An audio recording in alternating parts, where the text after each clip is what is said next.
This is a special presentation from UFC Fight Pass. Step into our world at UFCFightPass.com.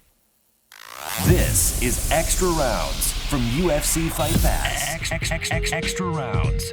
Well, it is Extra Rounds from UFC Fight Pass, presented by DraftKings Sportsbook. And ladies and gentlemen, you are looking at the most plush, luxurious venue in all of entertainment. It is the Sphere in Las Vegas, Nevada, the fight capital of the world, the center of the MMA universe, and the place to be this Mexican Independence Day weekend for UFC 306. That's your main event.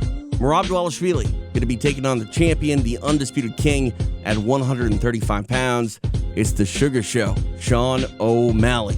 Hey everybody, I'm TJ DeSantis. Thanks for joining us here on Extra Rounds as we get you ready for a phenomenal night that will probably be remembered forever. You got a great card coming up, stacked, and it's all an event that pays homage to Mexican Independence Day, as that is going down on the 16th. But on the 14th, in the Sphere in Las Vegas, the Sugar Show, Sean O'Malley, who has been phenomenal in the UFC, 18-1 as a pro, 10-1 inside the Octagon. He's only lost to Marlon Chito Vera, and oh yeah, he avenged that loss last time out pretty soundly. But the man he's taken on, the challenger, known as the Machine, Merab Dvalishvili, he's beat champions like Henry Cejudo, Peter Yan, Jose Aldo. Now he's got another one in his sights, and if he gets his hand raised, he'll walk out of the Sphere, the new UFC bantamweight champion of the world. We're going to break it all down here on Extra Rounds and actually give you some insight to some of the athletes before they got to the Octagon. We started this segment or featured show a couple weeks back called Outside the Octagon, rather. You can call it Before the Octagon. It's both. But Outside the Octagon, we are going to kind of go around some of the luminaries that are fighting this Saturday, part of UFC 306, and see where they came from. It's always good to sort of go back and get familiar with these guys before the world got familiar with them. And we're going to start with a phenomenal fight that we were good to see earlier this year. We didn't get to see it during International Fight Week because Brian Ortega unfortunately got sick and was not able to make the call against Diego Lopez. So why don't we go way back in the MMA time machine, which, by the way, all this is available over at UFC Fight Pass. I'm going to throw up the QR code right now for you. Sign or scan that QR code, and you get a deal on a year of UFC Fight Pass. It's the biggest no-brainer in all of combat sports. Over 200-plus live events a year, plus the biggest combat sports library in the world. And now we're dipping into that combat sports library, going all the way back to RFA 9. I know what you're thinking. What is the RFA?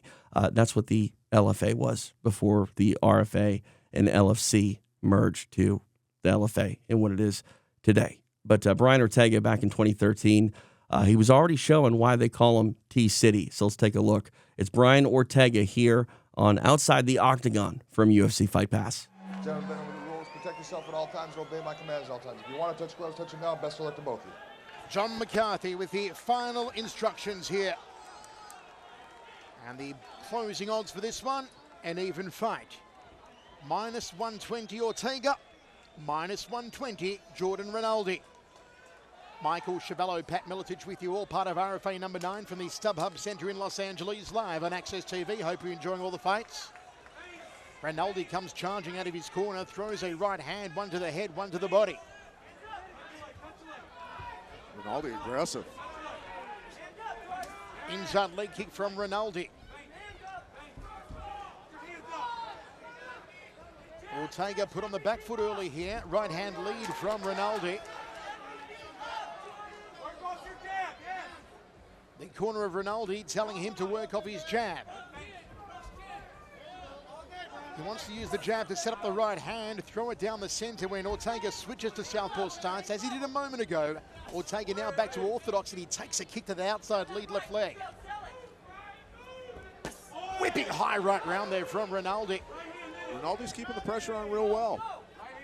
He bounds out of the way of some counter danger there from Ortega. Ortega goes to the inside lead thigh. Switches again to southpaw Ortega. Body shot from Rinaldi. Rinaldi did a good job getting out of the way of that counter punch also. Right hand lead from Ortega, off his orthodox stance now. That's his preferred stance. Inside leg kick, snappy left hand. Switching between southpaw and orthodox still, and he wears a right hand to the left orbital. There's one to the body from Rinaldi. Uppercut from Rinaldi, beautifully executed. Yeah, very nice. Ortega with a nice right elbow. The crowd here at the StubHub Centre behind Brian Ortega. Nice job with the head pressure. He's got that nice clinch there, digging in with his head. Of course, Ortega from Torrance. Rinaldi out of Las Vegas.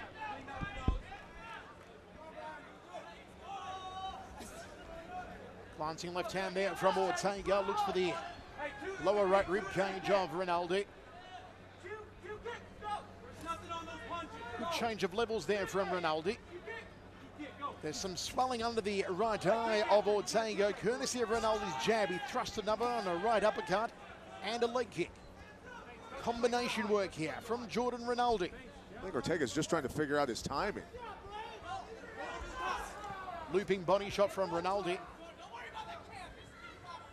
The corner of Rinaldi getting a little frustrated there. He keeps kicking up his heels and wiping the soles of his feet, and they're saying, don't worry about the canvas. It might be a little sticky on there for Rinaldi. Rinaldi doing a good job up there against the cage and blocking that elbow. Ortega couldn't even get it off. Rinaldi did a good job, felt it coming and blocked it.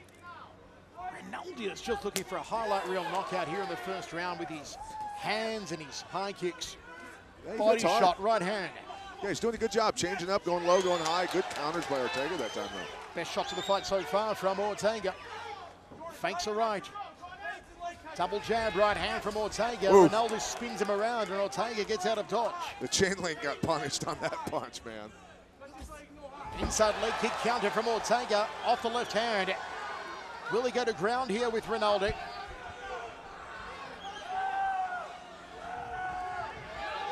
Good job transitioning. You're really vulnerable when the guy's standing up over you like that. He did a good job of blocking him out, got wrist control, and then sucked him into his guard. Ortega, who actually used to teach Brazilian Jiu-Jitsu prior to his fighting career, a brown belt in BJJ. Up against the purple belt in Jordan Rinaldi. Rinaldi did a good job there. When you come between the legs like that, you can get hit with an inverted triangle, and he was watching out for that. Right hand counter from Ortega. And again, snappy right hand to the jaw of Rinaldi. This is more like it from Ortega. He was getting tagged in the early get-go. The last minute or so, he's been doing much better. Rinaldi looked for a single leg. Oh, jumping knee! Jumping knee from Ortega. Beautifully done. Rinaldi seems okay, though. Move of the night so far from Brian Ortega. Ortega switches to a single leg. Can they get Rinaldi on his back? Rinaldi locking up that key lock to try and dump him. Running around the head to take the arm. Nice. Crossing elbow, tried to lop his ear off. Underhooks here from Rinaldi. Rinaldi wants Ortega on his back and gets him there. Nice job. Side control for Jordan Rinaldi. Don't let him push off that cage. Under 20 seconds remains. Got to pull his legs away from that cage. Don't want him to explode out of there. There's the elbow, the corner of Rinaldi. We're calling for it. We will move into the second round. After the cure for insomnia that was the last fight, this one so far has been an absolute ripper. And the crowd here at the StubHub Centre certainly appreciating the action.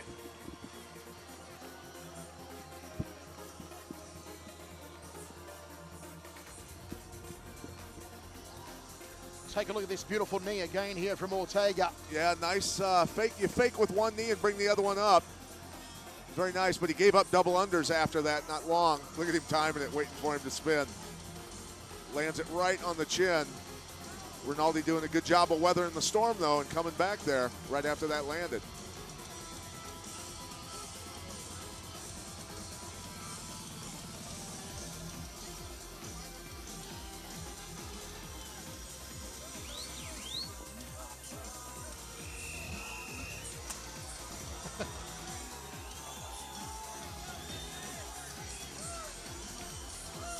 We are ready to go. Second round of 3 here. Beautiful cool breeze blowing into the StubHub Centre. Rinaldi bounding around in his corner, ready to go. He opened the first round incredibly strong with his strikes. The final minute, though, was Ortega's, punctuated with that beautiful jumping knee.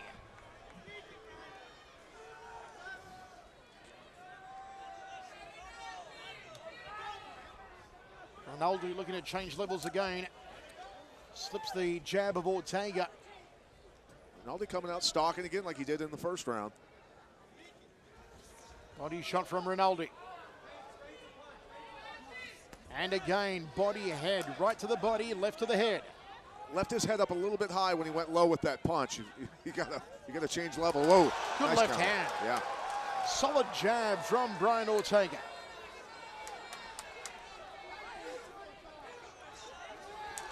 Front kick right hand from Ortega.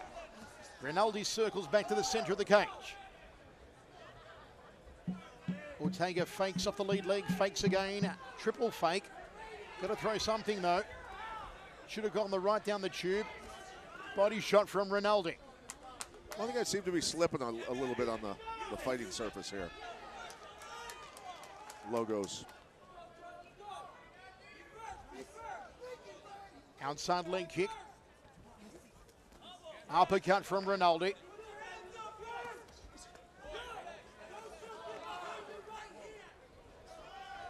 Awkward angle on that jab. There was a nice inside thigh kick left hand from Ortega. Yeah, Ortega likes that shovel jab, that shovel punch, and it lands a lot.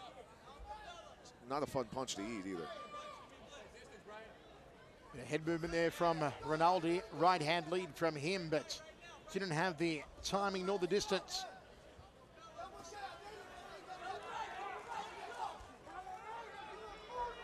Overhand right from Rinaldi. Almost got clipped with the counter left from Ortega. Yeah, Rinaldi shaking his head. He looked down at the canvas where he slipped. That was a very hard low kick. The chance of Let's Go Brian here at the StubHub Center. Two Gracie Jiu-Jitsu fighters here. The belt that Rinaldi wears came courtesy of Hoist Gracie. The belt that Ortega wears came from Henna Gracie. But Rinaldi now trains with, a lot of people don't even know who Sergio Pena is. Guy is phenomenal out of Las Vegas. Go down there and get tied up in knots by him. You'll see what I mean.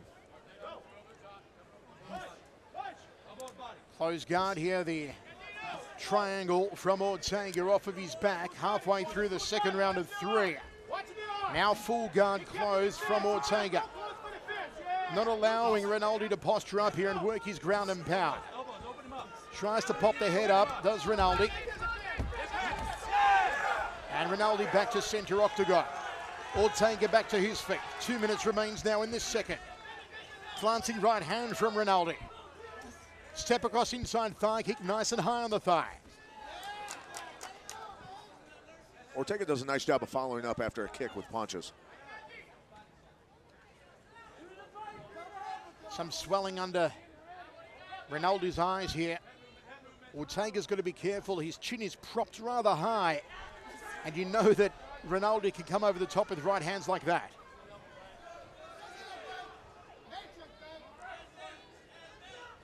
Left hook from Rinaldi, just sticks the jab in the face as Ortega. There's the inside thigh kick. He thought about another jab.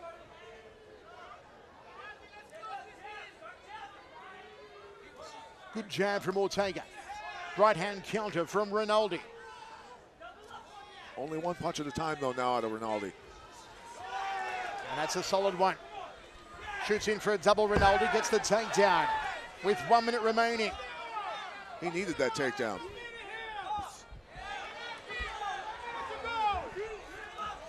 Inside the guard of Ortega. Rinaldi trying to get off his right hand, goes to the body now. Nice elbows by Ortega from the bottom. So he brings him across. You saw on paper and the stats we showed you earlier that this was going to be an even fight. It has certainly proven that way thus far. 6-1 Rinaldi, 6-0 Brian Ortega. And trying to get his angles, moving his hips, looking for that triangle. Reaches up and pulls down the back of the head. Nice work from Ortega. Doesn't want Rinaldi to get those shots off. Ortega looking for that triangle. There's a reason they call him T-City. That elbow cut him. Blood streaming from the face here of Rinaldi. One more round to go.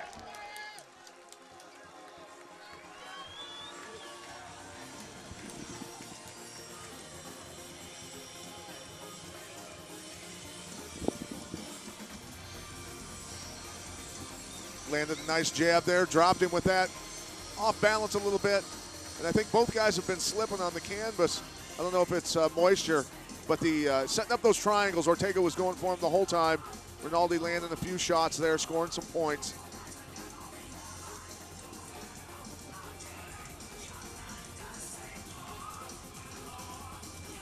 Paddy, if you're in the corner of Rinaldi, what are you telling him to do in the third and final round? Well, I think he's got to put more than one punch together. He needs to throw combos. Needs to muscle Ortega a little bit. He seems like he's stronger than Ortega. He's able to get takedowns when he wants to. But if he does hit a takedown, he's going to have to posture up and get to work. Don't let Ortega control his wrists and get those triangle attempts going. And also, by not posturing up, he was getting hit with a lot of elbows. Very creative elbows. But Bas Rutten is still, I think, the greatest elbower from the bottom in the guard in MMA history. Bas Rutten, one of the many luminaries here tonight at the StubHub Center. We've got an even fight after two, says Pat Miletich. Who wants it here in the third and final? They touch gloves. Uppercut from Rinaldi. See how his feet slipped when he landed it? I would stay the hell off that big RFA logo in the middle. There's always a little trick the old school Muay Thai fighters used to use. A bit of coke on the soles of the feet, sticking them up a bit. Takedown. I got to be honest with you. I think he's hitting takedowns because he's slipping when he's punching and kicking. He's got to be careful of the triangles that Ortega will try and throw up from his back. He's got 1 foot on hips here at the moment, Ortega. Closes guard.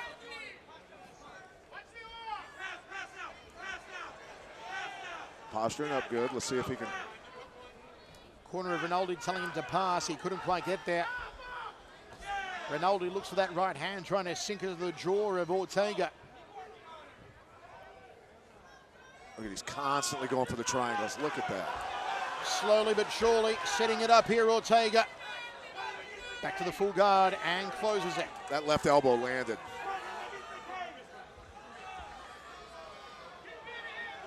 Foot on hips again from Ortega. Comes again, working for that triangle again. The man they call T-City wants one of his patented finishes, the triangle. Working those legs up, hacks away with the elbow. Nice work here from Ortega. Not a good position to be in, eating those elbows. See how he's keeping him from pulling out of that by hooking that arm. And Rinaldi momentarily free. Blood coming from around his right eye here as he eats another elbow off Ortega's back. If I'm judging this round right now, Ortega is winning this round from the bottom with all the triangle attempts and all the elbows. He's doing enough to win this round right now. Rinaldi.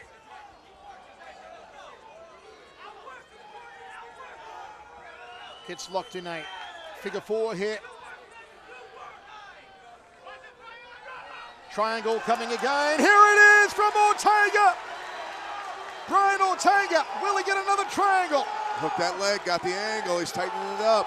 Brian Ortega locks out moisture, seals in freshness. Good night, Irene. T-City does it again. I would like to go back and see how many attempts he had at that triangle. Had to be 15 at least.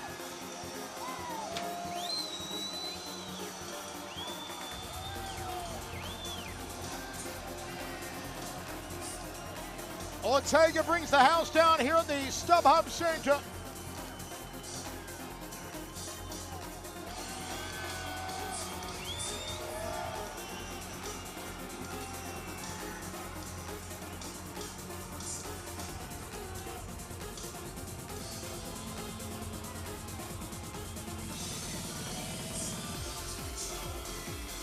Let's take another look at it here, Pat. Yeah, after numerous attempts to set up this triangle, he finally hits it, slides it up through and clinches it in tight right away. Looks for the armbar first, then goes back in, hooks a leg, gets a better angle to finish it up, and just keeps tightening it more and more. See, that's nasty.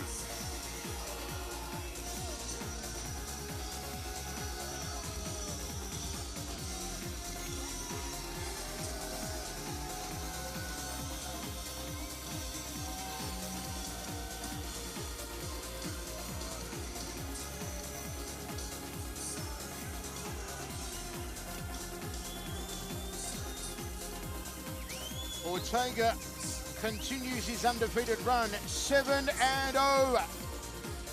for the 22-year-old.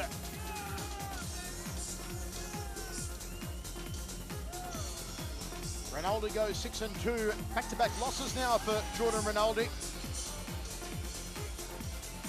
Rinaldi is still getting looked at here by the doctors, but he's okay. That cut over his right eye, quite a bad one. Let's go up to Mike Kendall.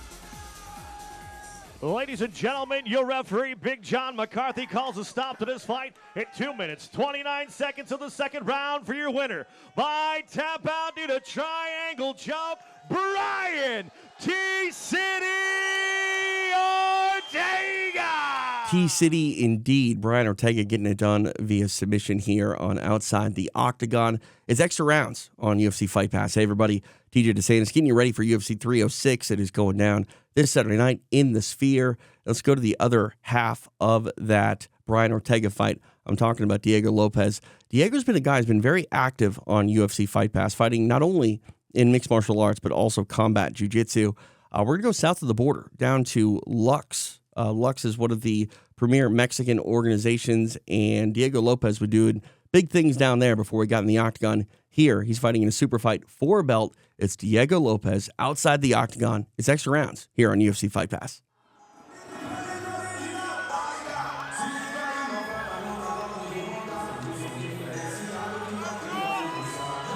Talking about true mixed martial artists, there's no one hotter in Lux Fight League right now than this kid right here. 24-year-old Diego Lopes from Manaus. 17-3 his record. He's a guy that came from Brazil and established himself in Puebla, Mexico. People love him up there. Opened his own gym, Brazilian Warriors. There's Alessandro da Costa, his heir apparent. This kid seems like he can do it all. He can box, he can kick, he can submit you anytime, he can grapple. I mean, he's gonna be tested, although I said it before, this might be his biggest challenge, but let's not forget that he took care of Ronnie Jason, a longtime UFC veteran as well. Yeah, I mean, he schooled him. He schooled Ronnie Jason, man, and it was, Ronnie Jason gave him his best shot, and this young, hungry freaking lion here that is gone and tested himself around the world, fighting in other bigger promotions, and I feel like he found his home here at Luke's Fight League. A very likable person. If you meet this guy, he's very humble, he's very nice, he's a good guy to talk to. But when he's in the cage, he's a bad man. And be careful what you wish for, because Marcos asked for this fight. And I'm gonna remind you at the end of this fight that Marcos is the one that called this, and let's make this happen. The fans wanted it, all of Lux Fight League wanted it, so they're making it happen. But this is very telling of a young athlete who's willing to take on every challenge that's in front of him. You know, he has that championship mentality. And when you talk about him finding his home, it's not only about Lux Fight League, but it's about Mexico. He has been here for 5 years and he hasn't gone back to Brazil. He's found his niche. Definitely has.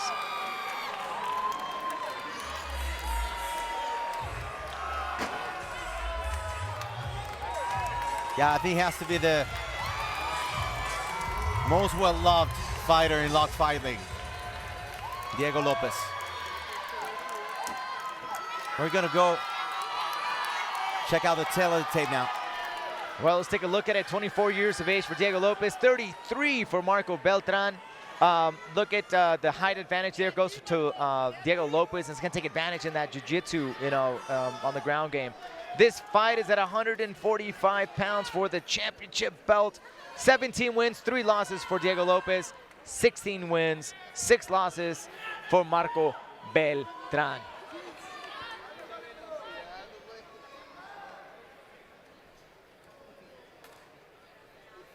Señoras y señores, Monterrey, here comes the big fight of the night. Y es presentado a ustedes por Gobierno del Estado, Nuevo León Extraordinario, Cleto Reyes, Electrolit, Paradise Mix y iOS Offices. Todos los combates son supervisados por la Federación Mundial de Artes Marciales Mixtas, comisionada Sandra Brígido. Los jueces, Israel Guzmán, Edgar Cantú y Fernando Bautista. Referee en turno, Miguel Jiménez. And here we come again. Monterrey, we are live! Para todos los seguidores, asistentes esta noche, fanáticos en casa y quienes ven a través de las redes sociales alrededor del mundo. Cuando la jaula se cierra sus puertas y surge la máxima competencia entre los hombres, it's Luke's time! 5 rounds for the Luke's Fight League Featherweight Championship of the World, presenting the first ever champ versus champ in Latin America. Presentando primero en la esquina negra, un hombre especialista en artes marciales mixtas, con récord profesional de 16 peleas ganadas, 6 perdidas, una altura de 1 metro con 76 centímetros y un peso oficial de 145 libras. Él es ex peleador de UFC, ex miembro de The Ultimate Fighter Latinoamérica 1, Fighting Straight Out of Michoacán, México, Marco Psycho Beltrán.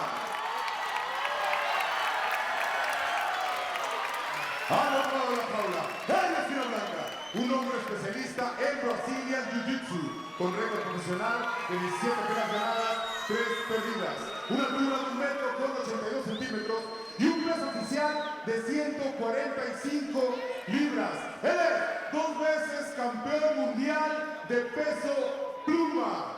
Fighting straight out of Manaus, Brasil y Puebla, México. Él es Diego López.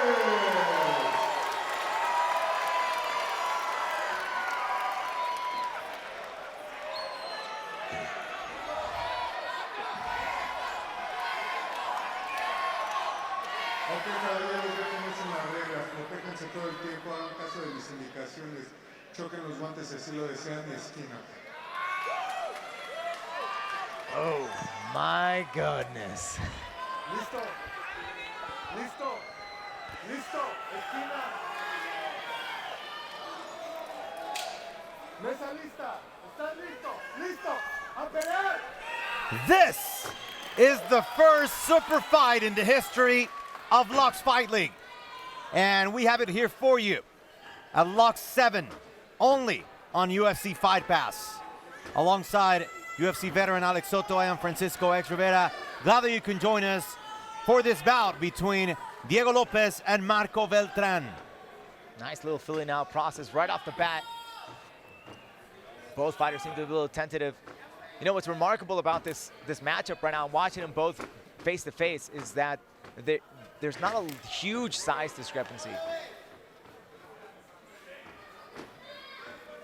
Lopez very cautious, coming off a title victory against Alejandro Mandarina Solano, which didn't come easy. Despite being the more skilled fighter, he couldn't fight the trickery and the experience of Solano. Wow, look at Lopez with a combination. Going Easy quickly for the takedown. double leg takedown right here in front of us. Easy setup there from Diego. It was almost as though he was thinking something was being trapped or something. But that was nice little setup. Forced that takedown. Got him down. Now it's time to work. Now let's see what Marcos is going to do with the Brazilian Jiu-Jitsu black belt on top of him, with the incredible amount of MMA experience that Diego Lopez has. early in the bout too. Yeah, and Marco Beltran has seen and fought some of the biggest names in the bantamweight division. 6-time fighter for the UFC. But this Diego Lopez is special. Nice little elbow there from Psycho Beltran. That was really good. Yeah, Marco trying to work. Nice. Trying to turn around, closing the guard now, but taking a lot of damage from Diego Lopez. It's going to be really tough to be able to stand up right now for Marco. Marco needs to either start working against the cage, not get out in the deeper parts of the mat, use the cage for an advantage to avoid any like back takes or avoid any arm bars, being able to escape from those. And look at Lopez, he keeps on working, deceiving his opponent. Lopez just kicked it to another gear right now. Aggressive right off the bat. He was very strategic, very systematic, if you will, against Mandarina Solano, taking his time. This time around, he knows he cannot let Beltran off his leash. Well, Beltran went straight back in that initial exchange, which to me was surprising because I would imagine that he should have been expecting something like that. He didn't cut an angle or anything or try to avoid it. He basically went straight back, got put up into the cage, and fell for the trap. You know, we'll see if Beltran is able to try to do something here, but man, it's going to be really tough, especially in the open mat. And now it's going to be up to the referee. How much are these guys going to work on the ground as Diego Lopez gets out of that trap, misses on the elbow, but punishes with two straight rights. Wow! He's tight. He's tight on the heel hook. He's got a little bit off. He's got a little bit of room. Oh, he's readjusted. It's over. Wow! He Wow! knee bars him. That was quick. Not what we were expecting. And just like Jose Aldo did once in a fight in San Diego, also from Manaus, Diego Lopez jumps out of the cage, full of excitement and joy, and he gets to celebrate his victory. That was a fantastic display of Brazilian Jiu-Jitsu in mixed martial arts. Wow. I mean, he adjusted from the heel hook and then switched it over to a knee bar. Beautifully executed. Unbelievable. That's what he is, El Campeón. Yeah, this is a man that has true talent, champion, and a lot of him is. I mean, it's a young fighter who's full of energy. Let's watch the replay now. Well, here's the one where I told you I was like, wow, he just walked him to the cage and took him down, and then took him out and away from the cage where he can work with him, and he was able to really show what he's made of. Here's that heel hook attempt. Now he doesn't quite have it. He adjusts here, still down. And he's like, oh, I got it.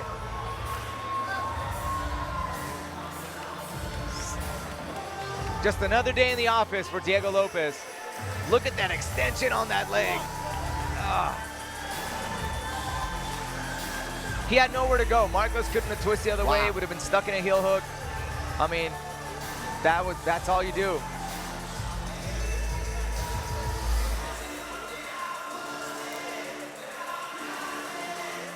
You know, this guy, as I said, no one hotter than him is, I wouldn't say the fighter or the flavor of the month. He is going to be the flavor of the year in a couple years here at Lux Fight League. Yeah, absolutely, 100%. This kid has proven himself time and time again.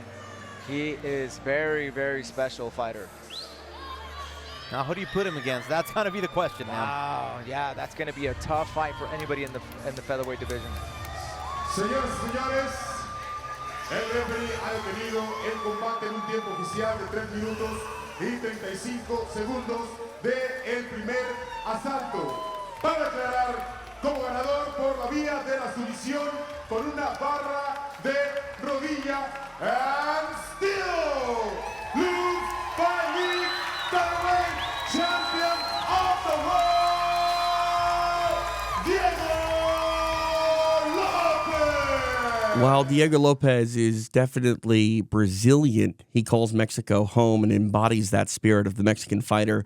And has spent time training on the mats with our next fighter, Irene Aldana, part of Alexa Grasso's team Lobo Gym. Irene and Alexa have been going, hard for a few years, long time, and it all started on UFC Fight Pass.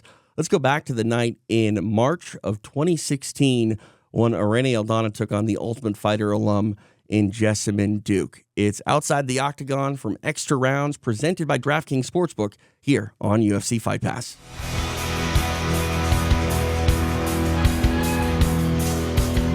Jessamyn Duke, 29 years old, 2 years the elder of Aldana. She also stands 2 inches taller than the Mexican. 134.9 is the weight for Duke, 136.6 for Aldana. Duke 3-3 on the pro record, 5-2 for Irene Aldana. Let's throw it up to Joe Martinez for our official introductions. Well, fight fans, we are set to go with the next bout tonight. 3 rounds, this scheduled in the bantamweight division. Introducing to you first, fighting out of the blue corner, a mixed martial artist standing 5 feet 11 inches tall, weighing in 135 pounds. Her professional record stands even at 3 victories, 3 defeats, and 1 no contest. Fighting out of the City of Angels, Los Angeles, California, here is Jessamyn, the Gun Duke! And across the cage stands her opponent, fighting out of the red corner. Also a mixed martial artist, she stands 5 feet 9 inches tall, weighing in officially 136.5 pounds in 7 professional bouts. Her record stands at 5 victories and 2 defeats. Presentando la hija de Guadalajara, Jalisco, México, Irene Robles Aldana. And your referee in charge of the action is Mark Smith.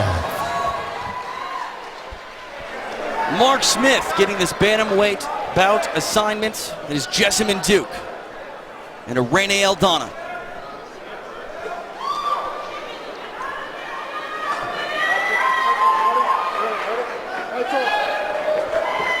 We are set 3 5-minute rounds in the bantamweight bout.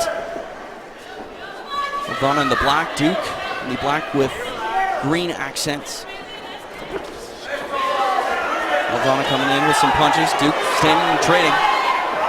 Not afraid to get into a firefight here early. Kick to the lead leg of Duke by Aldana.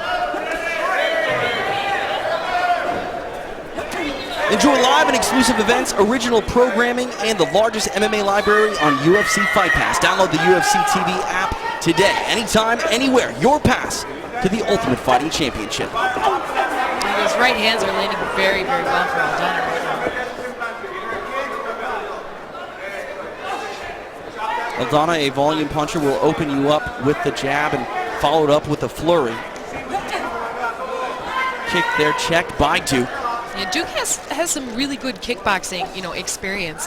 She came in as a pro with quite a few amateur fights, including some at the Tough Enough show here in Las Vegas. Another kick there by Aldana.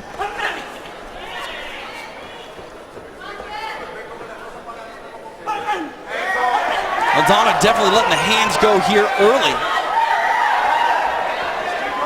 Duke moving, not getting rattled yet, but the offensive onslaught from Aldana can come and come very quickly. Yeah, you can see some of the damage from those punches on the left side of Jessamyn Duke's face. It's redding up quite a bit.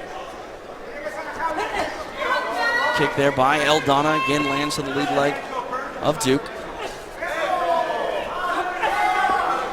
Another left hand by Aldana. We talked about Aldana owning the win over Schneider, Duke's teammate. The fight went very quickly. I'm not sure Schneider could really pass along a lot of information to her teammate and how that fight went.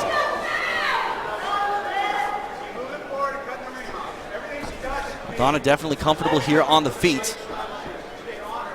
Duke moving forward, but really not able to be aggressive, constantly defensive to Aldana's forward progress. See Irene, light on her feet, coming in with 2-3 punch combinations. Yeah, it's interesting to see that, a lot of people have told Duke to employ her length, and I think that she's commented that she actually feels more prepared with her inside game. She feels more comfortable with that, with the clinch and the knees. However, Aldana hits so hard, it probably would be a good idea to use that length and keep her off. Also very hard to initiate that clinch with Aldana when she's constantly throwing punches. Duke has to pick her time wisely if she wants to get on the inside and initiate a clinch. A hard punch combination. Duke backing up. Irene Aldana coming forward. Duke still here, covering up. Aldana switching out, going to the body, right hand. Duke is wilted. It is done. Irene Aldana stops Jessamyn Duke in the first round.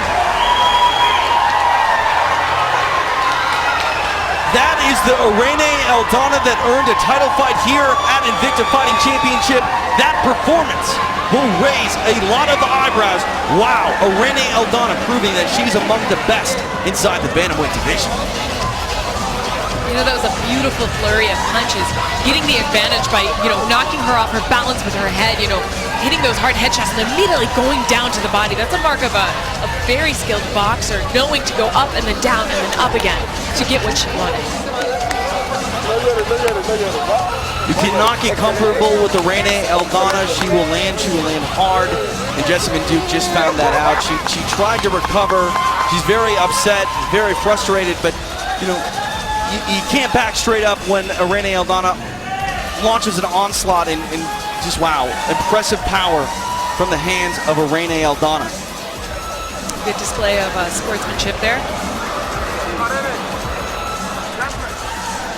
It's got to feel good for Irene to return to Las Vegas, a city that she vied for a title in and failed to come through, but tonight she shines very brightly against Jessamyn Duke. For the official time of the stoppage, here's Joe.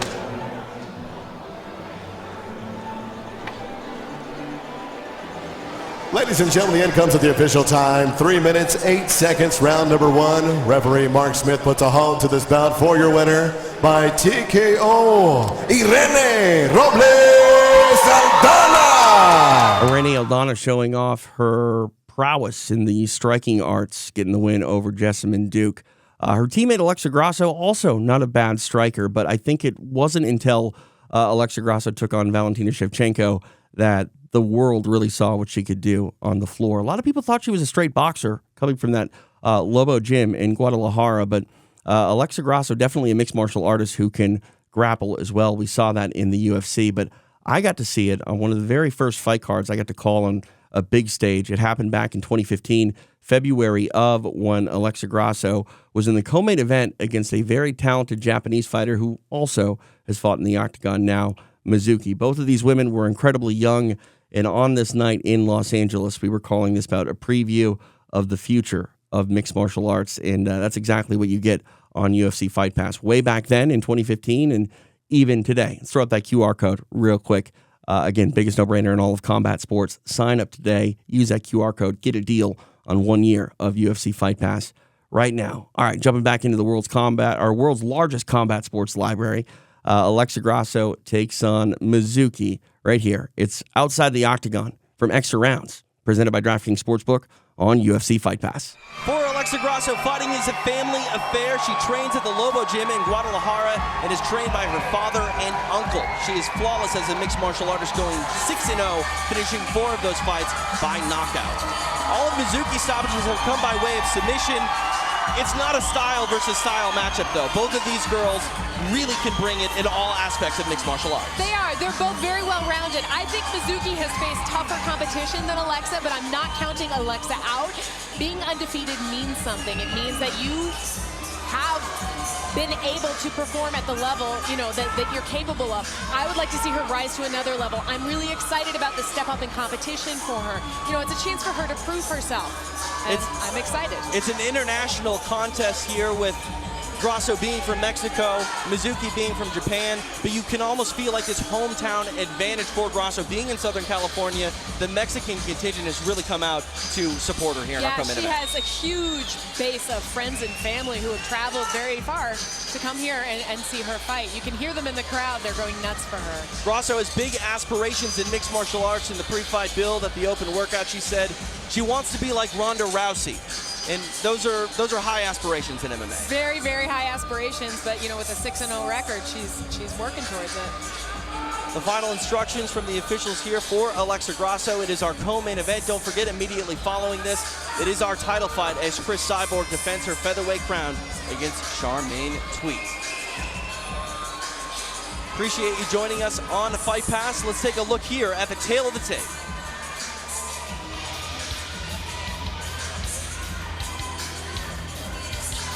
Alexa Grasso, 1 year the elder of Mizuki, 21-20. Both women stand roughly 5'5", and they both came in under the 116 weight allowance for this bout. 8-3 is the record of Mizuki, 6-0 for Grasso.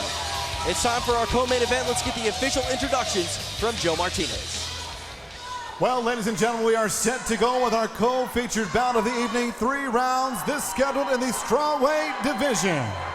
Introducing to you first, fighting out of the blue corner. She is a mixed martial artist standing 5 feet 4 inches tall. Official weight 115 1/4 pounds. In 11 professional bouts, her record stands at 8 victories with 3 defeats. Fighting out of Nagoya, Japan, here is Mizuki Inoue.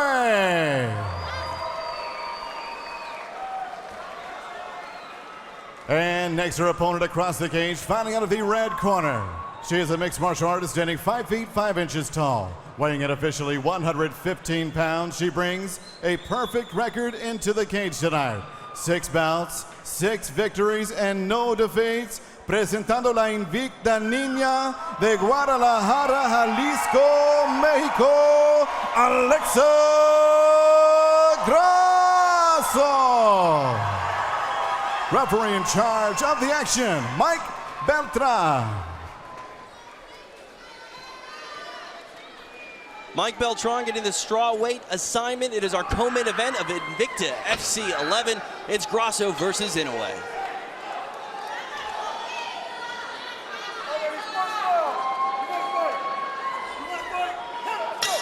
And here we go, underway. A touch of gloves. See Mizuki march right forward with that jab, a right hand, and a kick by Grasso. See Grasso targeting that leg early with a couple of kicks, comes over the top of the right hand. Hard right hand by Grasso. Again, finishing with that kick.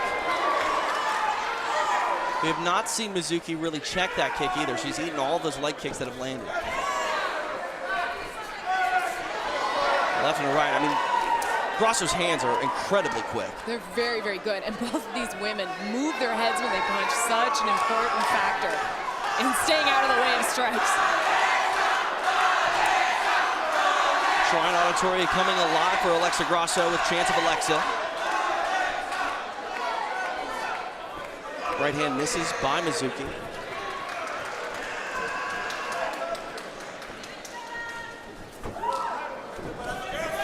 Nice little double jab, a little stutter step for that. Mizuki comes back with her own. Jab is so underrated when it's used effectively in mixed martial arts. Absolutely.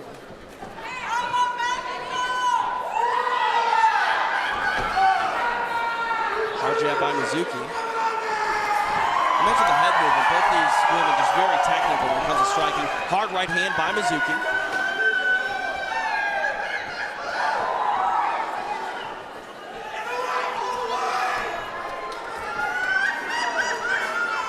Give me one of those fights where you're going to see, oh, very nice! Spinning back kick by Grasso lands in the body of Mizuki. She follows it up with a flurry. Mizuki still hanging tough. Hard left hand by Grasso. Mizuki answers with a combination of her own. And I would think Mizuki's going to try and maneuver this to the fence so she can, attempt to do some of her judo trips and throws. But Grasso does a very nice job of staying off of the fence. A lot of action here, and we're only 2 minutes in.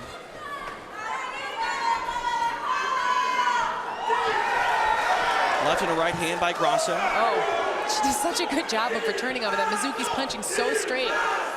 It's very hard to find that opening.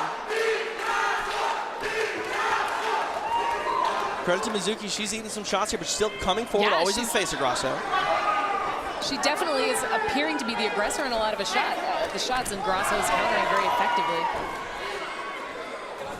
Well, spoke too soon on that.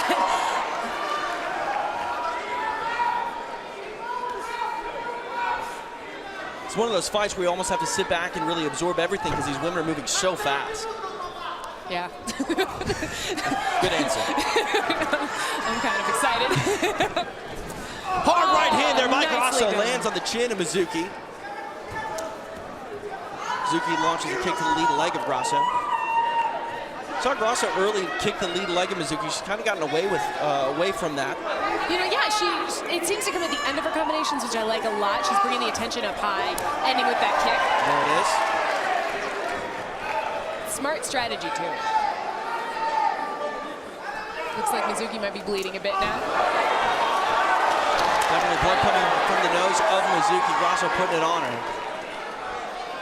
Grasso stays so composed right there. Actually, so does Mizuki. Neither one of them seems frantic for the attack.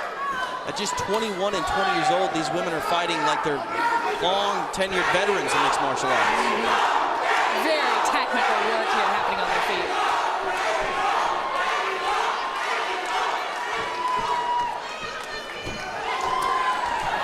Again, that kick, a right hand by Grasso. These women content to kickbox, no effort at grappling here. Not quite yet. I'm guessing that's going to be happening, though. I'm guessing there's going to be an attempt for that. I really like the way that Grasso's jab is coming in there. It's definitely on point here early. Mizuki comes high with the kick. Oh. Now she shoots in for that And takedown. Alexa tries to go take her back. Looked like Grasso was maybe flirting with a triangle for a moment. Mizuki passes, clears, now back on the feet. On her feet. It was a nice shot, and it was a nice getting back to her feet. You know, you wonder if the judges count those shots when you go down, if the opponent pops back up, but it was very, very nice single leg. She wasn't able to secure top position, but now that is in the mind of Grasso. We've seen Mizuki shoot in, so in all of these punches and combinations that Grasso's going to throw, she's also got to be cognizant that at any given time she's going to have to sprawl. And Mizuki has very, very nice judo trips, very nice throws off of the fence. Some knees here to close it out for Grasso. Now back at space. Time's going to run out here. A solid first round between Alexa Grasso and Mizuki. Co-main event living up to the hype, Julie Kedzie. You got to be happy with that first 5 minutes. I think everybody watching this should be happy right now. We're seeing some very, very excellent fighting. An effective counter-striking there by Alexa Grasso, still being aggressive, but really putting it on Mizuki. Yeah, I do think that, you know, despite the fact that Mizuki was pushing forward a lot of the time, I think Alexa's shots landed much more effectively. Mizuki seemed just a little bit shy of some of those punches. Alexa seemed to land more. Here's that back kick that we saw early in the round. This is just a beautiful start. Slams right to the jaw side of the neck there. And a takedown scramble here initiated. You see Mizuki through that high left kick, fakes high, and then goes for that single leg. Immediately Alexa wraps herself around, tries to get to the top, understands she's not going to get it, gets those underhooks, and works her way to her feet. Grasso's so composed, as is Mizuki in her corner. Really hard to believe, again, that they're just 21 and 20 years old. Yeah, you know, mixed martial arts has evolved to the point where, I mean, it's the kids that are taking over. Hate to say it that way, but it's phenomenal. Excited for round number 2 of our co-main event. It's Alexa Grasso and Mizuki.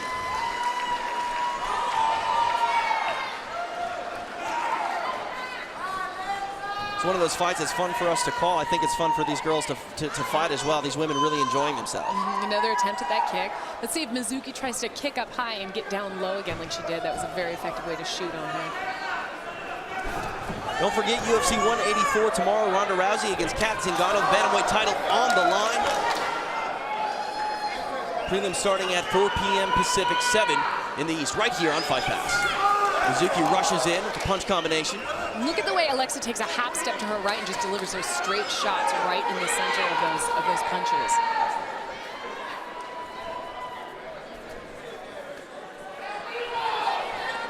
And you can see, I think the way that Mizuki is faking, I think she's going to try and shoot again. She was able to secure the takedown for a brief moment in our first period, but not able to stay on top.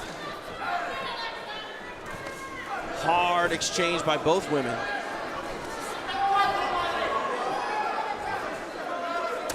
You see Mizuki, she's, you know, taking some shots. Hard right high kick there by Grasso. Beautifully done. She set up, she hit that leg that she's been attacking all night and then popped up high and then did the same thing on the other side. She's rushing in now to try to get her a clinch going. Nice little left hand there on the inside, but Grasso also answering with some knees. Uppercut by Mizuki and a left hook.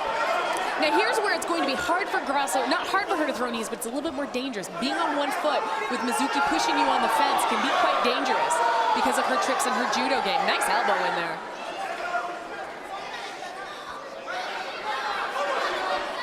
We saw Mizuki shoot on the outside earlier. We'll see if she drops down and try to attack the legs here for a takedown up at the clinch. Grasso able to get a little bit of space and moves away.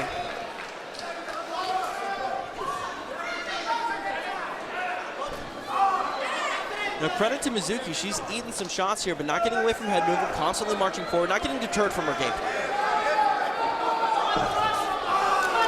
Launches a combination. See Grasso coming in, doubling up on the kicks. Nice return there. It's a really good way to get your balance back and not leave yourself exposed. Halfway point of this co-main event, strawweight affair. It's Alexa Grasso and Mizuki. Look at that double jab right into that kick. Oh, and the high kick again. Very effective way of just kind of getting in her face so she can return to her boxing and the strikes that are landing hard. Grasso getting quite comfortable with her kicks here in this middle period. And it looks like Mizuki's not respecting them quite as much. She's pushing forward. She's actually making more connections. Like she found those inches she was missing on certain shots. I love the way she's, I love the way Grasso's coming with that kick after those punches. It's an exclamation point on all of her combinations. It kind of looks like art. Well, I guess it is. They are mixed martial artists, after all. Mizuki bleeding from the nose, still coming forward. Grasso so fluid with her punching. And Mizuki's so fast. To be able to read on those super fast flurries and those super fast punches is really remarkable.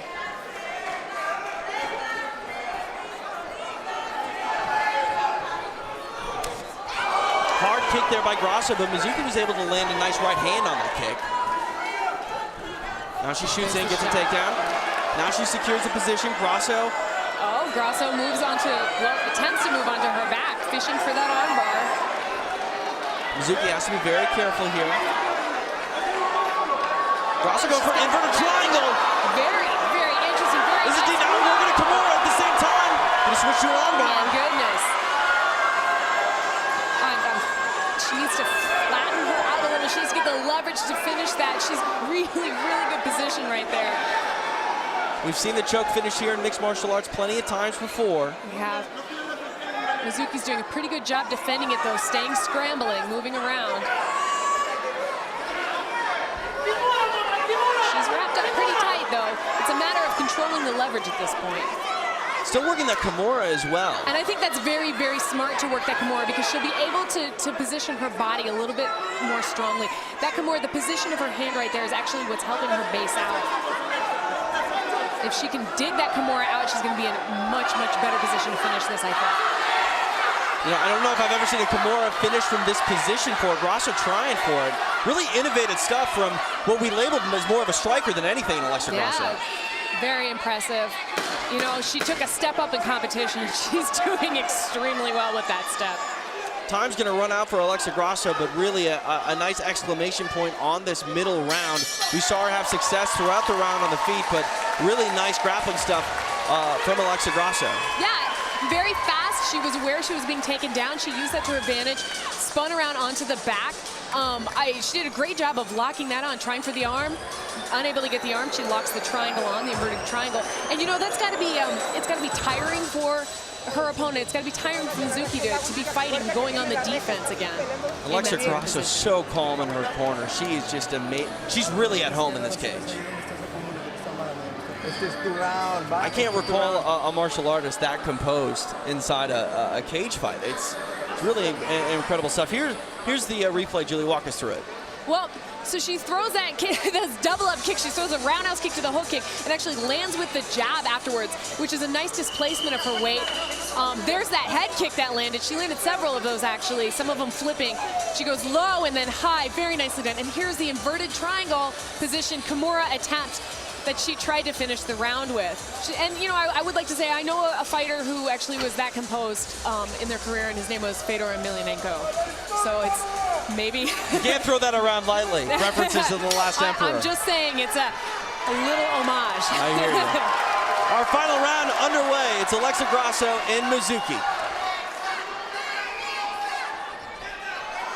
On my very unofficial scorecard, I have Grasso up 2-0. If you're Mizuki, what do you do here to try to steal this fight away? Oh, she's got to flurry with those hands. She's got to push her back, and she's got to get her onto the ground and get top position. Not top position where she's in a triangle, but top position where she can deliver strikes. See Mizuki still very aggressive, trying to back up Grasso into the fence. Grasso sees that and moves to her left. And Mizuki's not throwing ineffective strikes. She's throwing very, very well in this fight. Alexa's just countering very well. There's that kick again by Grasso. That leg's got a big welt on it now. That's going to be hard for her to walk tonight after that adrenaline wears off. There's the shot attempt again. And again, familiar position for Alexa Grasso. She gets taken down, but she's immediately offensive. Mizuki sees that, passes, now inside. Now this is where she needs to be right here. She needs to start throwing those strikes. She needs to start working towards a submission. Alexa doing a very good job of staying squirming, but she is in a bad spot right here. She needs to get her body over. She needs to come up on that single leg roll up. She's trying to do it, but she actually, she's in danger of being mounted. Mizuki's very, very good on the ground. Mizuki went for that mount. Grasso saw it, puts her in half guard. Now Mizuki looking to pass, trying to take the back maybe if Grasso rolls. Grasso wise, scoots her back to the flat of the mat. Now we see Mizuki isolating that left arm of Grasso. There's some real great going on here. Now we see Mizuki with that head kind of underneath, maybe trying to set up an arm triangle choke on Grasso.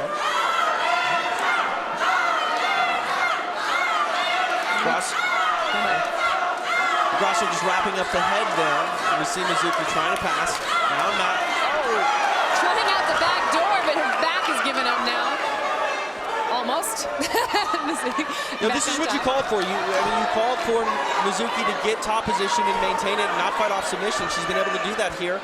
Just shade over 2.5 minutes here in the final round. I think that's the smartest strategy to win this, and unfortunately, Grasso's put herself in a position where she can get arm triangled right there.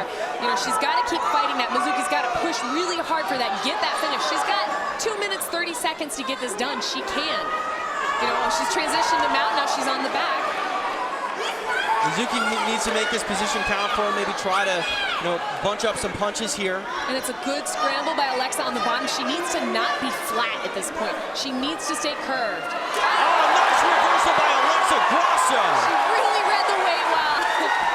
My goodness. Mizuki able to reverse position, now back on the feet. These girls are putting on a show inside the Shrine Auditorium. I'm so impressed with both of these ladies tonight. I really am. Both of them are fighting their hearts out and being so technical about it. Grasso comes high with the kick. Mizuki shoots in for that single leg, gets it. And again, Grasso just constantly going for something. Very comfortable with launching off submission attempt after submission attempt. So smart to do. So smart to take the aggression, to train to hit the ground. And she's got that arm bar. But the elbow's in the wrong place, yeah. and Mizuki able to free herself. Now working a guillotine. And doing a good job of prying her up on the cage or over her. The guillotine position of that right hand can actually work against her a little bit. It's good of her to get out of that and push on the head as opposed to pulling it down there.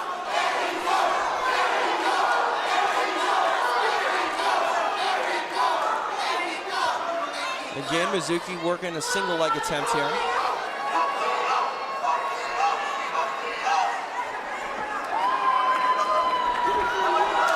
Grasso gets taken down here. That was a good read by Mizuki to go into that. Wow, what a hard kick that was. Nice up kicks by Grasso. Mizuki looks like she's not really sure how to handle those. She goes down to her knee, tries to pass. I thought that was a very smooth read of that, actually, to take advantage of the momentum of her leg and just roll through it like that. Very nicely done. But she really does need to get a finish right here, in my opinion. She's got the mount. She's going for it. Yeah, she's going almost the mount. She's wrapping her up. She's trying to go for it. She's only got 25 seconds to work here. I think Grasso has definitely shown her abilities here. If she can just survive this, she's very much well on her way, I think, to winning a decision victory. But Mizuki's doing such a nice job of keeping her pinned, really, really trying to finish this fight. Time is going to run out for Mizuki. A valiant effort here in the third round. You and I, cage side, I think we've scored it for Alexa Grasso, but a fantastic performance by both women. We just high-fived here in the commentator booth. For good reason. We just watched some really, really good mixed martial arts. I loved that fight. Absolutely. A lot of composure, a lot of ability by both women shown here. A really nice performance by Alexa Grasso. Both of these women should be very, very proud of themselves. I do give this the nod to Grasso in this case, but I think Mizuki she put on a great fight. Grasso wanted a step up in competition. She got that with Mizuki and really answered the test quite well. A lot of action in our co-main event. Really solid stuff. Alexa Grasso and Mizuki putting in 15 minutes of work. Let's walk us through some action, Julie. So you can see Mizuki's always trying to push forward. She's going for that single leg. Grasso every single time wraps herself around. She attempts to get that armbar. I wonder if it's some sort of a tribute to her hero, Ronda Rousey. Now, Mizuki had the top position on the ground for a long time in this fight, but there was a read there where Alexa was able to get top position. Again, that single leg gets Alexa Grasso down to the ground. Mizuki eats some shots, some pretty hard shots from the bottom. She was able to ride over to a top position there to finish out the round on top, but she was not able to secure a submission in the end. Again, a solid performance by both women in our co-main event. Both should hold their head up high, as it was a really nice performance of well-rounded mixed martial arts in all facets of the game. Judges are tallying their scorecards. We will get a winner momentarily. If you're joining us late here on Fight Pass and you missed that at all, you've got to go back and watch it again. One of the best fights you're going to see all week. And if you're a subscriber to Fight Pass, you can also go back and watch some of Alexa Grasso and Mizuki Inoue's earlier fights. Absolutely solid stuff to see from Grasso in the past, and a nice win, we think, upcoming for her. Let's make it official. Joe Martinez has our judge's decision. Ladies and gentlemen, after 3 rounds, we go to the judges' scorecards, and here are the totals. Judge Jackie Dinkin has it 30-26. Judges Derek Cleary and Ron McCarthy each have it 29-28. For your winner by unanimous decision, se mantiene invicta Alexa Grasso! It's Outside the Octagon from Extra Rounds here on UFC Fight Pass, presented by DraftKings Sportsbook. Hey, everybody, I'm TJ DeSantis, getting you ready for UFC Noche. It's this Saturday night, Mexican Independence Day weekend at the Sphere in Las Vegas. It's a night of mixed martial arts glory with a great card for you. Of course, headlined by the bantamweight champion, Sugar Sean O'Malley, taking on Merab Dvalishvili. But it's also a night where we're just celebrating Mexican heritage and Mexican fighting. And Dana White has been very vocal about how much money he's put into the production cost of this show. I can't wait to see it this Saturday night, live on pay-per-view. It is UFC 306. Another fighter you're going to see on that card is a man who's on a nice little bit of a win streak. 3 straight victories inside the Octagon. I had a chance to call one of his early fights south of the border in San Carlos, Mexico. His name is Daniel Zellhuber. And if you don't know who he is, well, just sit back and watch him do work here on UFC Fight Pass. We continue with the action here at the Marina Terra Hotel and Spa, San Carlos, Sonora, Mexico. Again, presented to you by Icon Fighting Federation. This is the co-featured bout of the evening, presented in association with De La O Promotions and sponsored by Fusion CBD Products and Martinez Law. I've got your back this bout. 3 rounds or less in the lightweight division. The judges are Francisco Borges, Benjamin Tapia, and Jose Guadalupe Padilla. The ref, Servando Licano. Presenting first, the fighter standing in the blue corner, standing 5'7" tall and adorned in camouflage trunks. He weighed in at the lightweight limit of 155 pounds. Tonight, he enters the Icon ring in his 17th professional bout with a record of 13 victories against 3 losses. Representing Bone Breakers, La Ciudad de Mexico, DF, Alexander Raptor Barahona.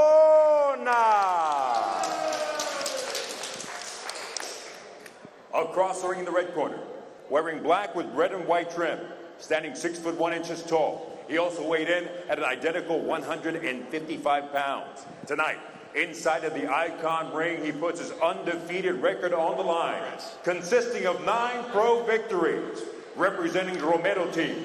Also fighting out of the Mexican capital, Mexico City, Mexico, Daniel, El Golden Boy, Zellhuber.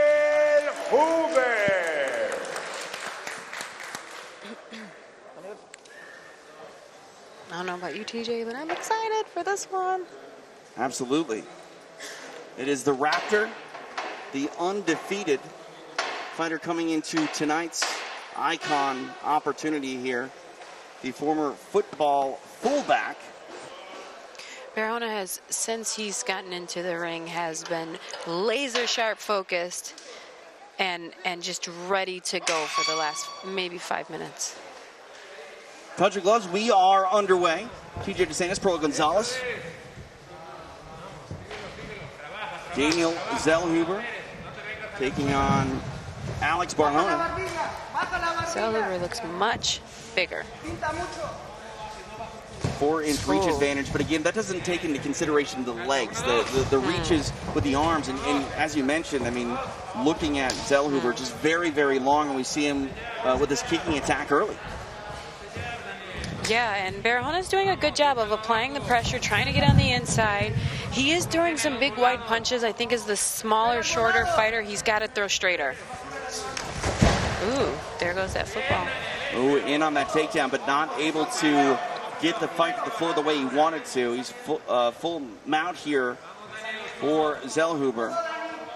Yeah, I think that was a mistake by Barahona. He did not set up that shot. He kind of just shot in, which allowed for Zellhuber to just sprawl and get heavy, you know, have heavy hips and land on top.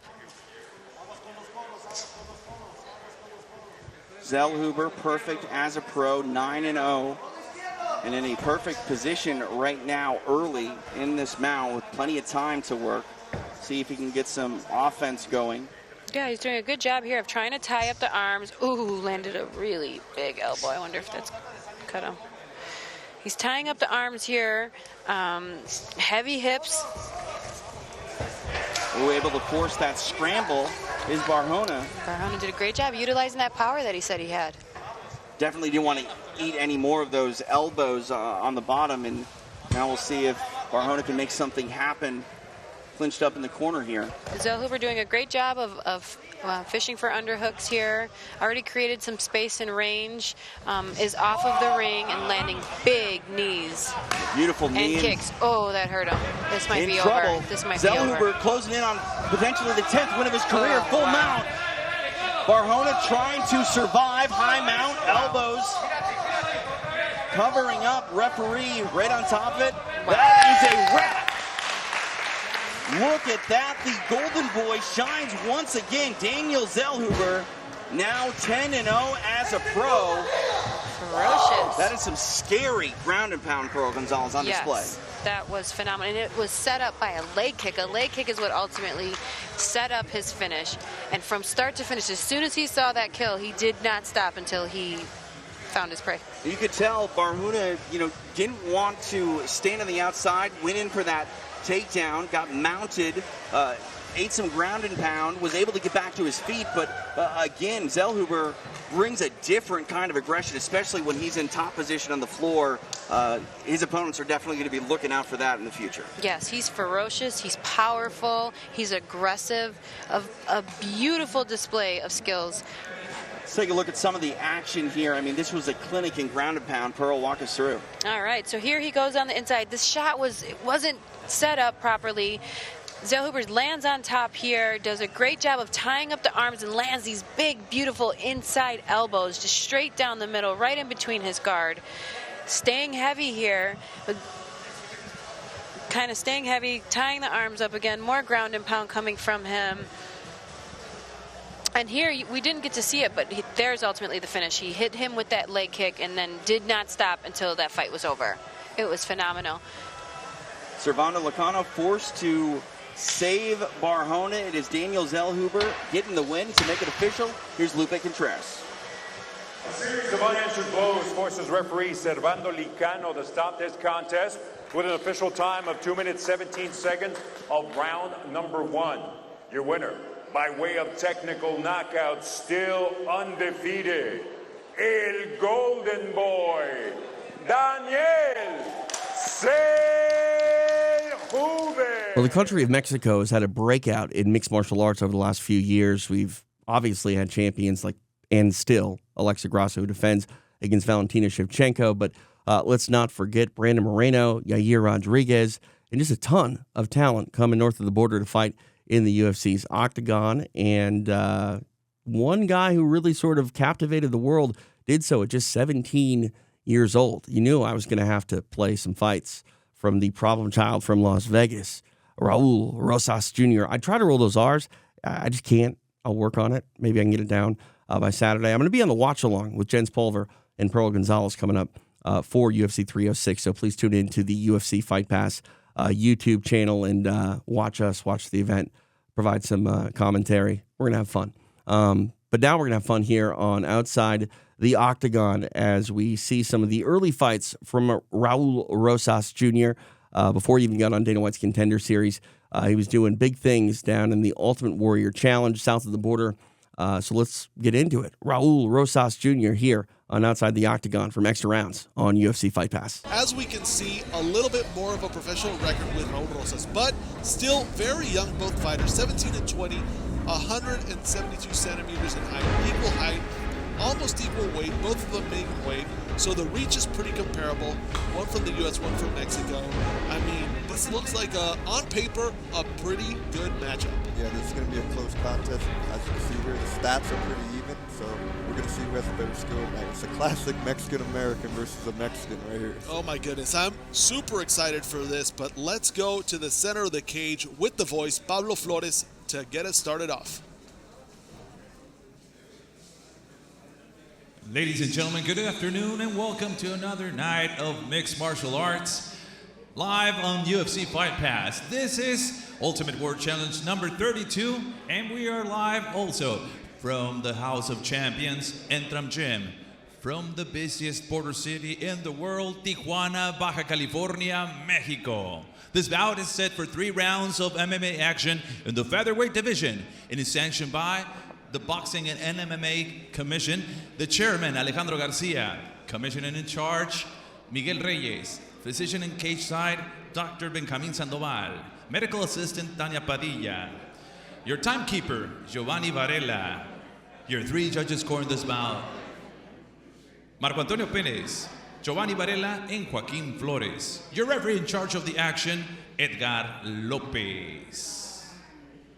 Introducing first, the fighter standing in the blue corner. He wears the gray trunks with green and black. He officially weighs in 144.2 pounds. And tonight he makes his pro debut. He represents Muay Thai Gym, Puerto Vallarta, Jalisco. Joel Canelo Peña. And his opponent across the cage is standing in the red corner. He wears the black trunks with green trim. He officially weighs in 143.2 pounds. In his professional campaign, he stands with a record of 1 victory against no losses. He represents Syndicate MMA, Las Vegas, Nevada, USA. Here is Raul Rosas Jr. And now giving out the final instructions, your referee in charge, Edgar Lopez. Okay, guys, you know the rules. When a good team fight, protect yourself at all time and obey my commands at all time. Conocen las reglas, protéjanse en todo momento y obedezcan mis instrucciones en todo momento. Touch gloves, toquen guantes. And that is how we're gonna start off round 1 with those very ominous words from the referee, getting the fighters ready. This one all goes down right here. And here we go. This is how we kick it off. Oh, coming out strong already. Immediately shoots for the double. Gets it. Canelo on his back. This is not where you want to be with Raul. Raul stepping over. He's doing a great job stepping over. This is what you want to do when you get guys down. Guys squirm up so quickly. You want to try to trap the leg. Very quickly, Peña knows he's in trouble. He tries to use the cage to to stand up, but He's got a submission, but he's slipping off. Carrying the full weight of Rosas. Now Quickly he landed on switches to top. an armbar. Nice transition by Rosas. The fence is a little bit in the way right there. Tried to roll out for a second. Is it in? Looks like his arm's straightening out. And he's got it. There it is. There it is. A beautiful submission armbar to start off the night. And there's a celebration from Raul Rosas. A great submission, starting it off with the Mariachi Loco. Just like crazy. He just went for it. Didn't take any time off to even let Peña breathe. What I tell you, Rafa, this guy comes out explosive fast, and he came out very explosive tonight. As you can see, he got the W very quickly. This guy's showing a lot of promise here in UWC.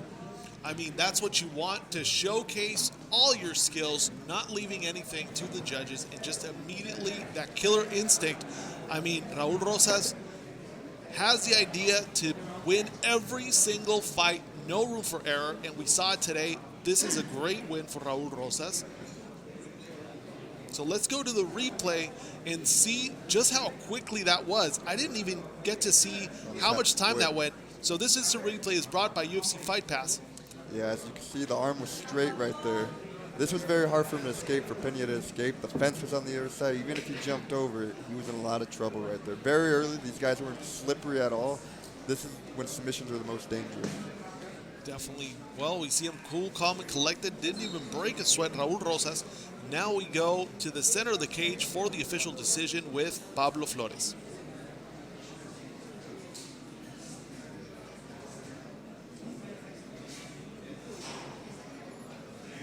Ladies and gentlemen, your referee in charge, Edgar Lopez, stops about officially at 54 seconds in the initial round. The crown winner by the way of submission due to an armbar from Las Vegas, Nevada, USA, Raul Rosas Jr. Let's take a look at the tail of the tape. 3-0 by Rosas, 2-0 by Peñalosa.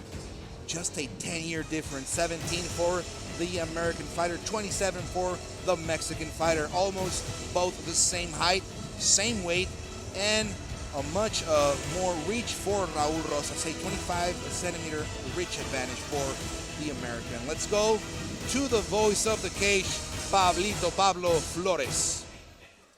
Introducing the fighter standing in the blue corner. He wears the gray trunks with green trim. He officially weighs in 142.6 pounds. In 2 professional bouts, he stands undefeated. 2 victories, no defeats. He represents the Rock MMA, Manzanillo, Colima, Mexico. Jose Relámpago Peñalosa. And his opponent across the cage, standing in the red corner. He wears the black trunks with green and gray. He officially weighs in 145.2 pounds. He's standing with 3 professional bouts, 3 victories, no defeats. Representing 10th Planet Jiu-Jitsu, the problem child from Las Vegas, Nevada, USA, Raúl, el niño problema Rosas Jr. Now with the final instructions, your referee in charge of the action, Daniela Modat. 3 rounds. Hagan una pelea limpia. Both fighters come into this undefeated, so confidence is high. You can smell it in the air. These 2 alphas ready to duke it out. Peñalosa couldn't defend the takedown, and as usual, Raul Rosas in a very favorable position at the beginning of the fight. Yeah, this kid's very persistent. He knows what he wants. He goes for it. He doesn't take no for an answer. He's going to keep coming forward until he gets it.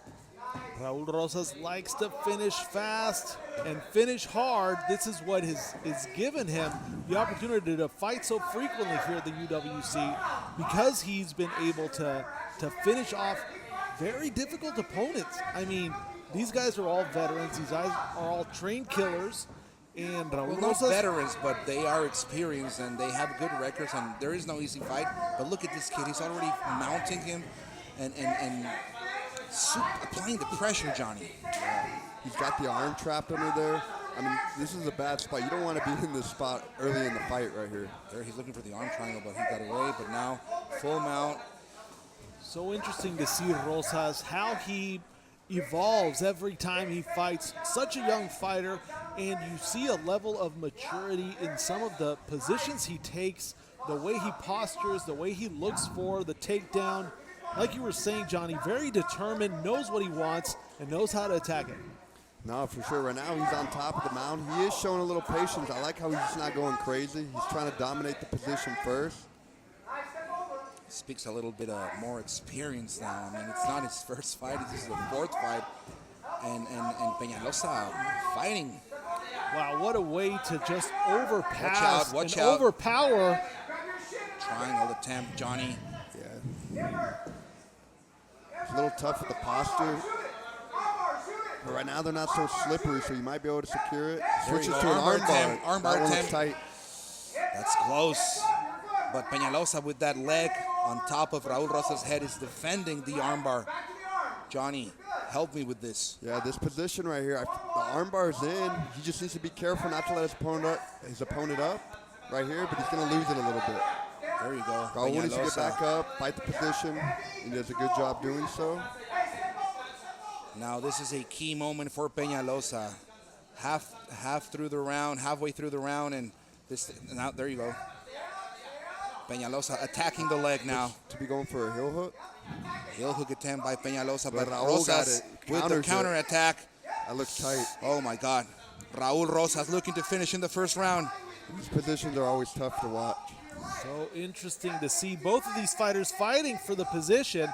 Whoever gets it can potentially win this fight right now. What a hard by Peñalosa. He's tough as nails, no doubt about it. Yeah, it looks like he escapes. He's out. Nice job by Peñalosa, surviving the attacks of the jiu-jitsu ace, Raul Rosas Jr. We got to fight, gentlemen. We haven't seen a lot of people do that to Raul. We haven't seen anybody do that, Johnny. This is crazy. I mean, if you've seen these fights go through, this is something amazing that we're seeing. These scrambles usually don't end like this. I'm impressed with the pressure of Raul. This kid has a gas tank, and he's not stopping, and immediately took the guy again down, body triangle, and looking to finish. And if this goes to the second round, it's going to be interesting to see Raul Rosas what's his gas tank like, right? That's right. We see a lot of explosiveness here from Raul Rosas, which is typical, but we haven't seen what happens in the second round or third round, if we see that. Another punch connected by the Mexican fighter. Huge heart by Peñalosa. 1 minute to go in the first round.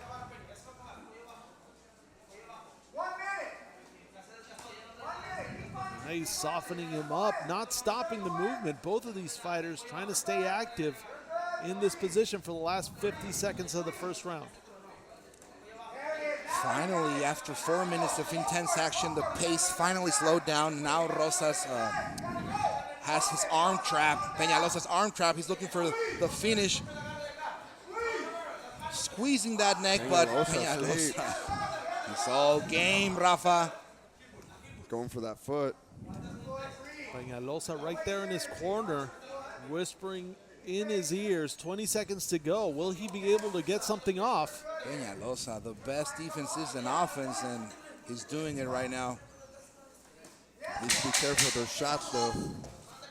Rosas, like you said, Johnny, not taking no for an answer and not caring about the position. He's attacking full-heartedly, applying that pressure, finishing on top.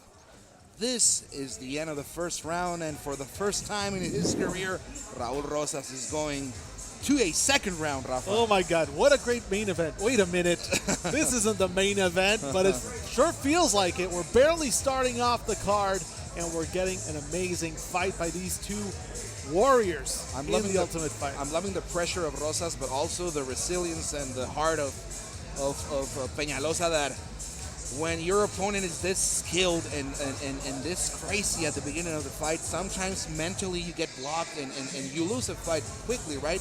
But not Peñalosa. He's surviving. He's also attacking, and maybe this will help him come out a little more violent in the second round. Thank you, fighters, for sponsoring Ultimate Warrior Champion. Fighter.mx. Go to the website and apply Ultimate Warrior Challenge 20 off to get 20% discount.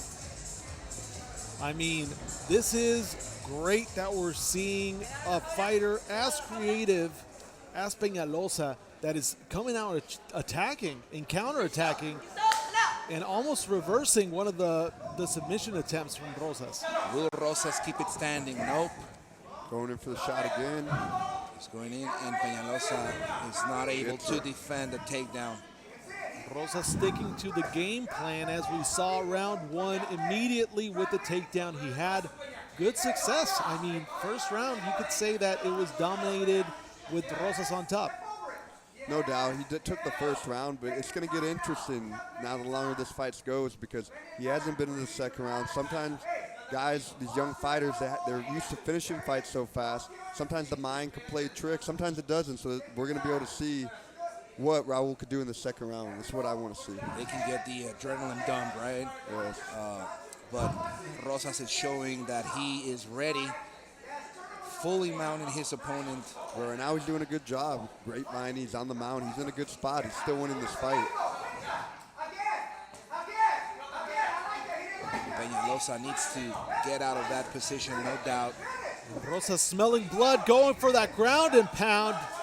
Back and forth, he doesn't want to stop, but he puts himself in a compromising position. Triangle attempt by Peñalosa. Because why not, right? Armbar attempt by the blue belt from Colima, from Manzanillo, surviving and fighting. Peñalosa. He's still a dangerous fighter in there, Peñalosa. Look at Johnny. I mean, he can empty his gas tank right there, right? If he doesn't finish.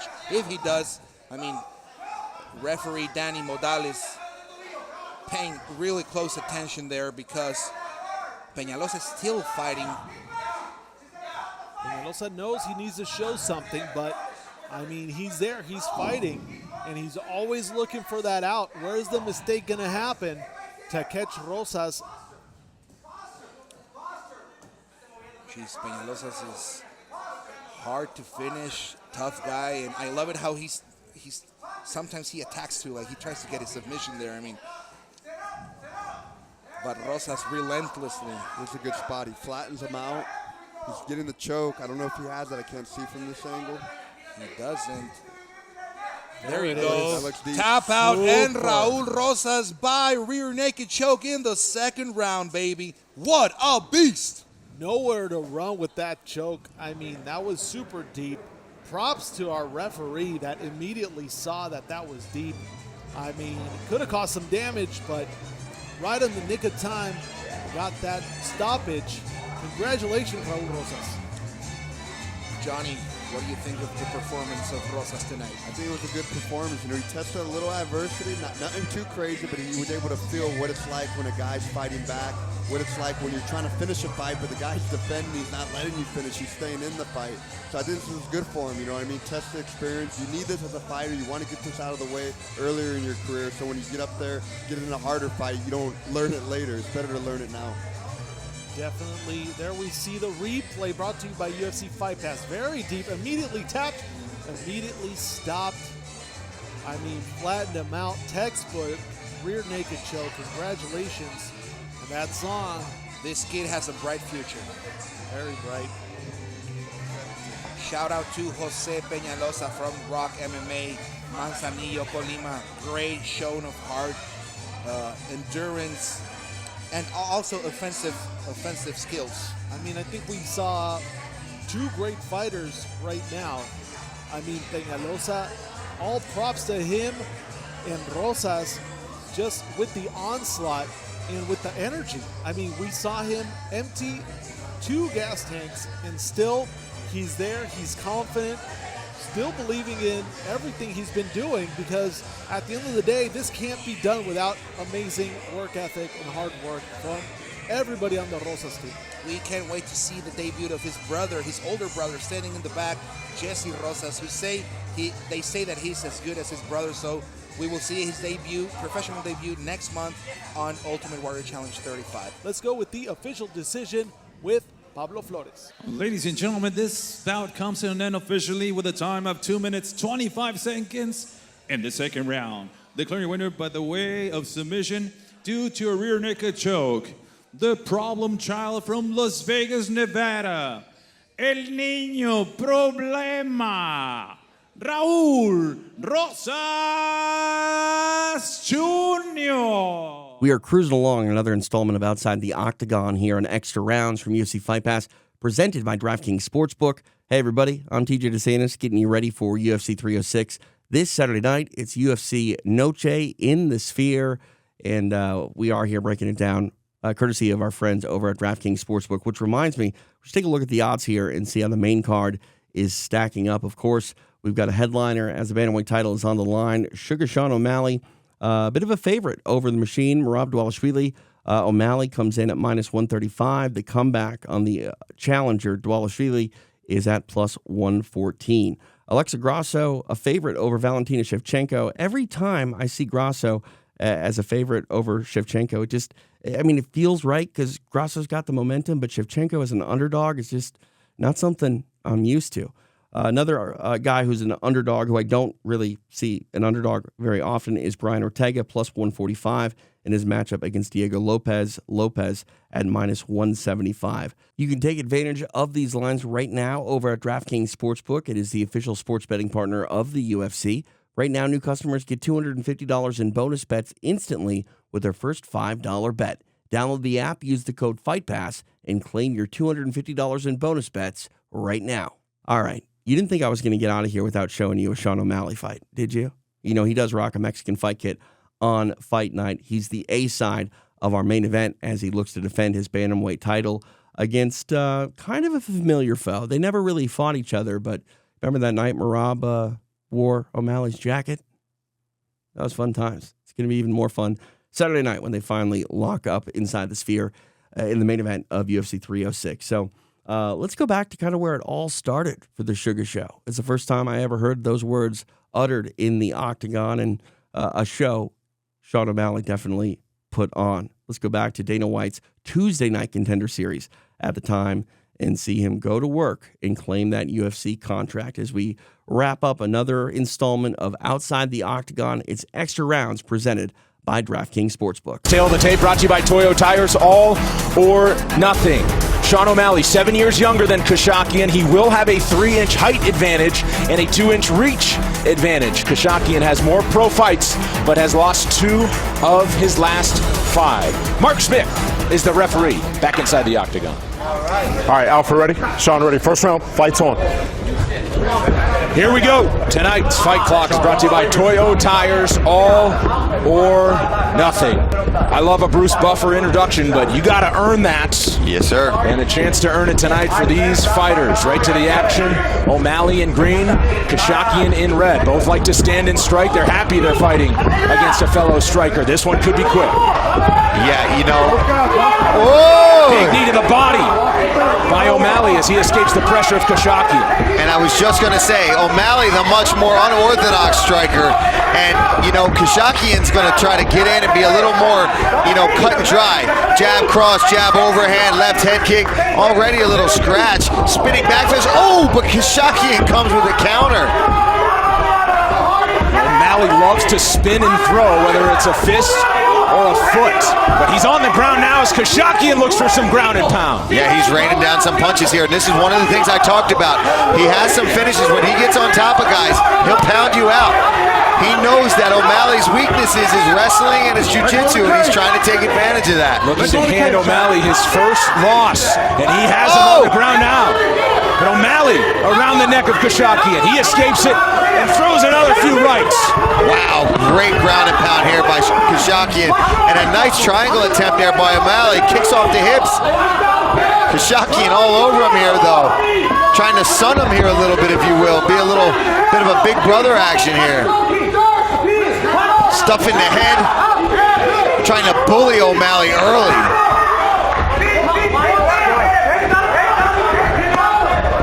Ooh, throw from O'Malley. Nice counter. There by Kashakian.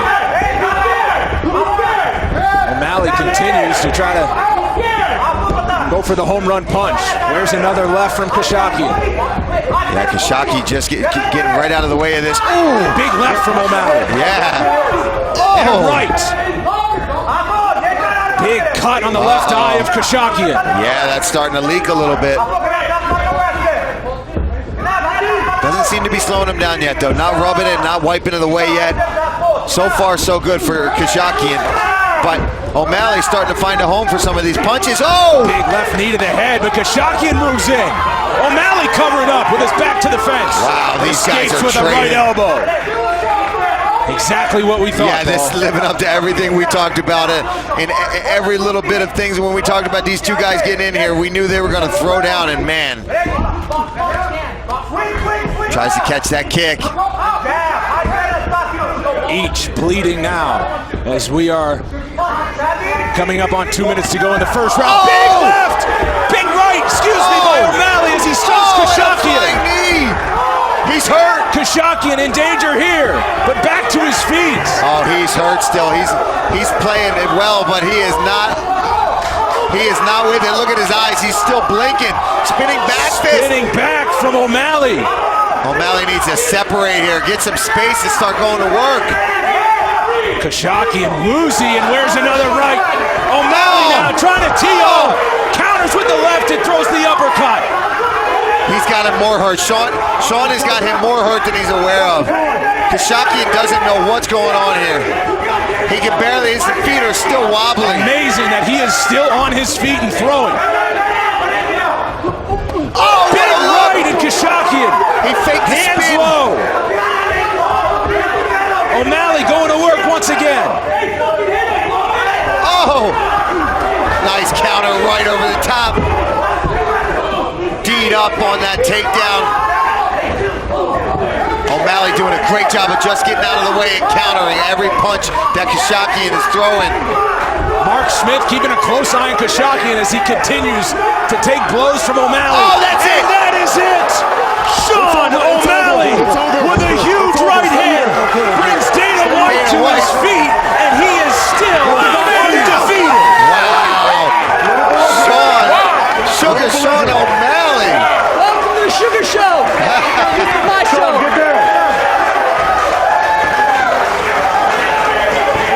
This kid's got it, man. A little belligerent.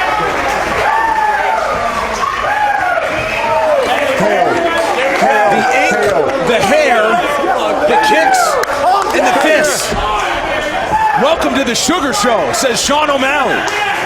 My goodness, Paul. I like it, man. I like his style. It's different. It's unorthodox, but he's got fundamentals, too, that you don't really see off the bat. He's slipping and ripping punches and counters that you don't just learn overnight. That's comfort. That's hard to do. Let's take a look, Coach, at the replays. We'll start with the initial shot that put Kashakian in a world of trouble. Big right hand right on the jaw. Sits Kashakian on his butt. Sean O'Malley. Yes. Yes, punch. Oh. You ready? Here we go. And this is what finally sat him down for good. Square, straight right on the jaw. He slips, boom, right on the chin. Down he goes, walks away, he knows it's over. Alfred. Beautiful job in his patented backflip. Polishes it off as he did last time with the standing backflip. Let's make it official. Mark Smith back inside the octagon. Her winner by knockout due to a punch. Sean.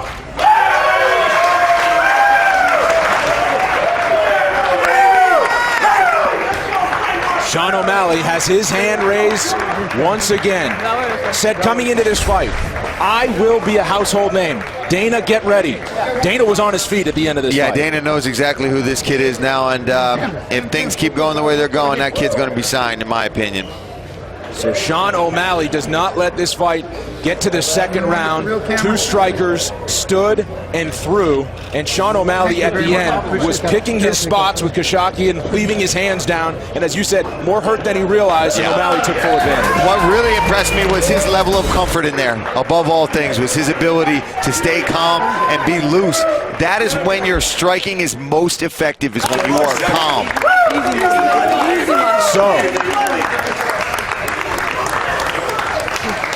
Welcome to the Sugar Show. I like it a lot, I'm on a buddy. 4-fight KO streak. I love it, kid. 3-fight KO streak in the first round.